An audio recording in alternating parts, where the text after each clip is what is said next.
বাংলাদেশের কোনো এমপি মন্ত্রীর এতটা বুকের পাড়ায় সাহস নাই যে আবু তোহা আদনানের মতন নিজের উপর কনফিডেন্স রেখে দাপট দিয়ে এমন গ্যারান্টি সহকারে কথা বলবে। আদনানের কথাগুলো শুনুন, 5 বছর সময় চেয়েছে, কিন্তু কেন বিস্তারিত শুনুন, তারপরে বলছি। ইউসুফ আলাইহিস সালাম বলেছিল না যে আমি বিশ্বস্ত, আমাকে দায়িত্ব দেন। আমি বলতে চাই আমি বিশ্বস্ত, আমাকে দায়িত্ব দেন। আমাকে 5 বছর সময় দেন, পুরো দেশের শিক্ষা সিস্টেম চেঞ্জ করে দেবো ইনশাআল্লাহ। প্লে গ্রুপ থেকে নিয়ে মাস্টার্স পর্যন্ত এমন শিক্ষানীতি প্রণয়ন করা সম্ভব যে আমাদের বাচ্চারা একদম প্লে থেকে মাস্টার্স পর্যন্ত বাংলা, ইংরেজি, অঙ্ক এবং জেনারেল সাবজেক্টগুলোর সাথে কোরআন হাদিসের একটা অপূর্ব সমন্বয়ে পড়াশোনা করবে ইনশাআল্লাহ। একা করে দিতে পারবো ইনশাআল্লাহ তাআলা। আমাকে এরকম 100 জন শিক্ষাবিদ দেন, 100 জন আলেম ওলামা দেন, একটা প্যানেল করে দেন, পুরো দেশের শিক্ষা চেঞ্জ করে দেওয়া যাবে ইনশাআল্লাহ। যাদেরকে রেখেছেন এদের মাথায় গোবর আছে, যাদেরকে রেখেছেন এদের মাথায় টাটকা গোবর আছে। বইপত্রগুলোর অবস্থা দেখেছেন?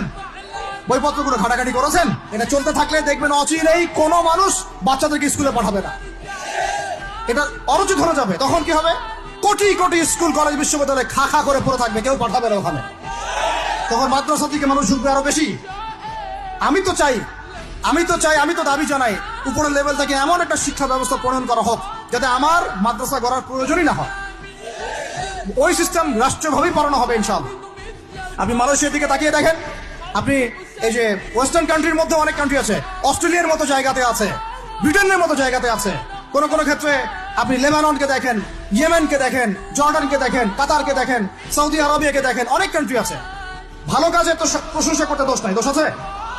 এমনকি অনেক পশ্চিমা কান্ট্রিতেও একদম উপর লেভেল থেকে ইসলামিক সিলেবাস প্রণয়ন করা হয়েছে। তার মানে এমন না যে তারা সায়েন্সকে গুরুত্ব দেয় নাই, ম্যাথকে গুরুত্ব দেয় নাই, ফিজিক্স পড়ায় নাই, অ্যাস্ট্রোফিজিক্স পড়ায় নাই, ইকোনমিক্স পড়ায় নাই। বিষয়টা এমন না, তারা ফিলোসফি পর্যন্ত পড়িয়েছে। ঘাটাঘাটি করেন, অনলাইনে সব মজুদ আছে। এমন শিক্ষানীতি প্রণয়ন করা সম্ভব একদম প্লে থেকে নিয়ে মাস্টার্স পর্যন্ত। আমার ছেলে ইমামতিও করবে, এদিকে বিমানও উড়াবে ইনশাআল্লাহ। আমার মেয়ে ডাক্তারও হবে, এদিকে দেখবেন হাফেজাও হবে ইনশাআল্লাহ। একজন মুফতি সাহেব, তিনি ফতোয়াও দিবেন, একই সাথে বিশ্ব অর্থনীতি সম্পর্কে জানবেন ইনশাআল্লাহ। একজন আর্মি অফিসার, তিনি যেমন সামরিক ক্ষেত্রে লিডার হবেন, তেমনি দেখবেন ফিকহের কিতাব মোতালা করে ফতোয়া দিতে পারছেন ইনশাআল্লাহ।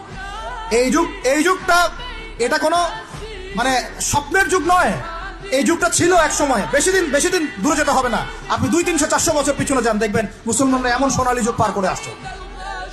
অতএব এগুলো কোনো গাল গল্প করছি না আমি, এগুলো বাস্তবে রূপান্তরিত করা অবশ্যই সম্ভব, আর হাক সম্ভব, যদি এরকম কিছু মানুষের মধ্যে উদ্দীপনা থাকে, একটা সৎ সাহস থাকে, আমাদের উপর থেকে যদি একটা সহযোগিতা আসে এবং আমাদের মতো যারা ইয়াং তাদেরকে যদি মূল্যায়ন করা হয়, ইনশাল্লাহ দেখবেন বাংলার জমিন পরিবর্তন হয়ে গেছে। এই পরিবর্তন হলে দেশের জন্য কোনো খারাপের কিছু নাই, রাষ্ট্র পিছিয়ে যাবে না, রাষ্ট্র আরো এগিয়ে যাবে।